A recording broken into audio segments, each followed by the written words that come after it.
For hundreds or thousands of people arriving at work, dropping their children at daycare, grabbing coffees, the morning of April 19th, 1995 started off like any other day. But only 2 minutes into the 9 to 5 of most people's lives, everything would change.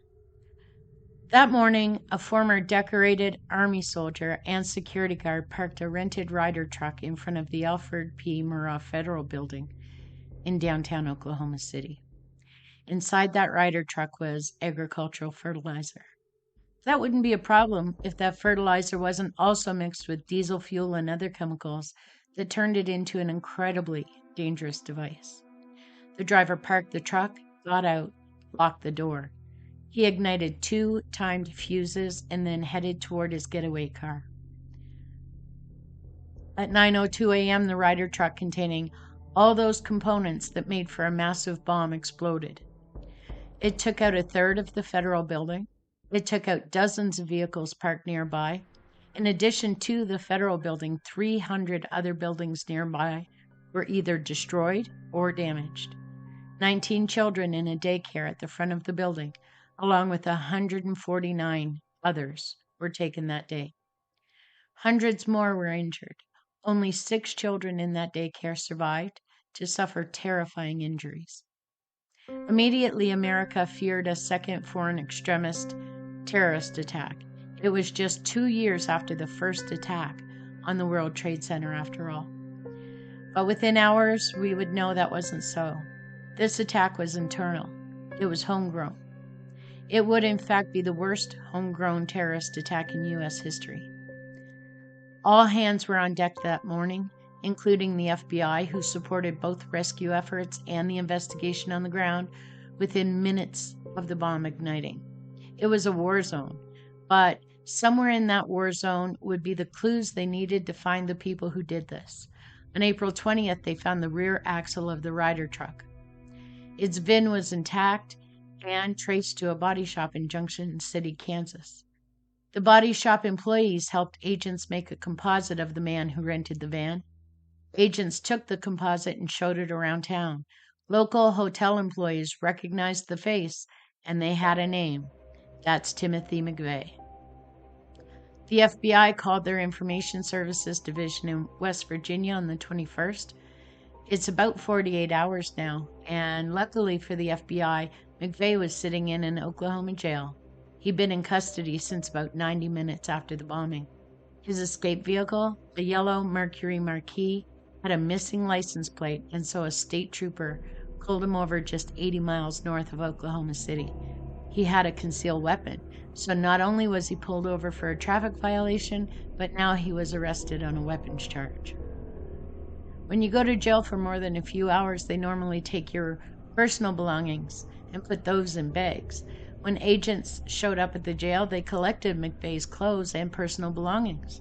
There were traces of the bomb chemicals on the clothes.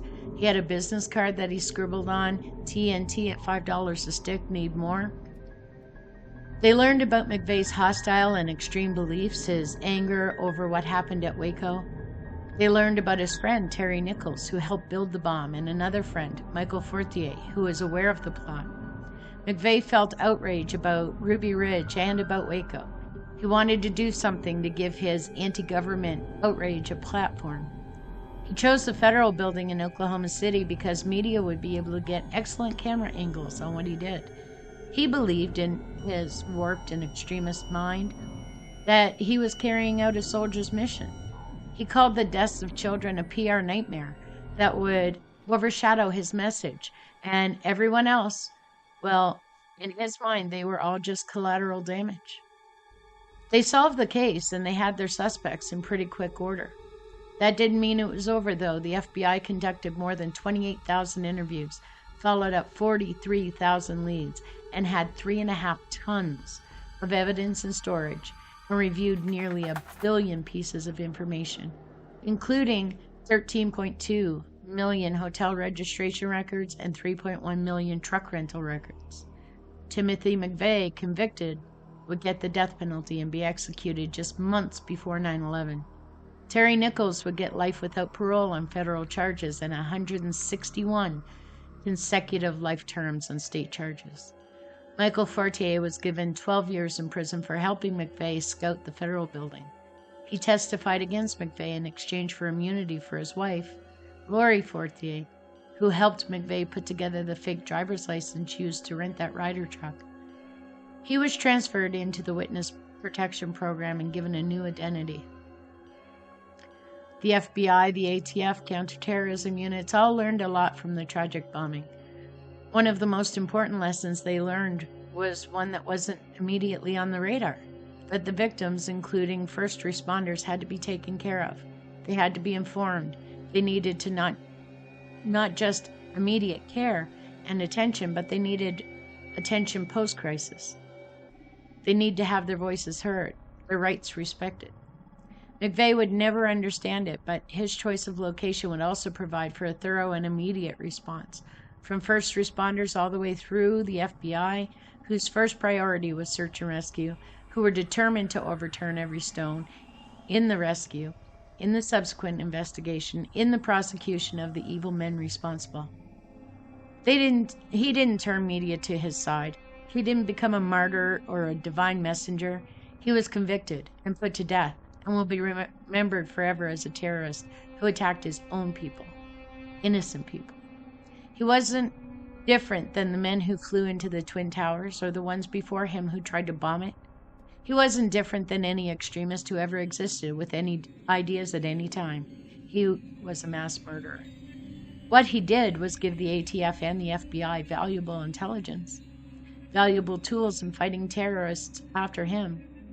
He taught first responders lessons in preparedness and coordination in mass casualty situations that would, unfortunately, come in handy in the future.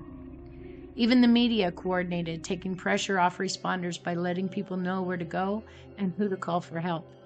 People from all over the city, and the county, and then the country will come together to help. There was water and food, bandages and blankets, not just for the people in the federal building, but for those injured by shattered glass and debris. For every injured person, there were 3 ready to provide them care and support. Challenging government is a good thing. Disagreeing with them is often healthy. Holding them to account is essential.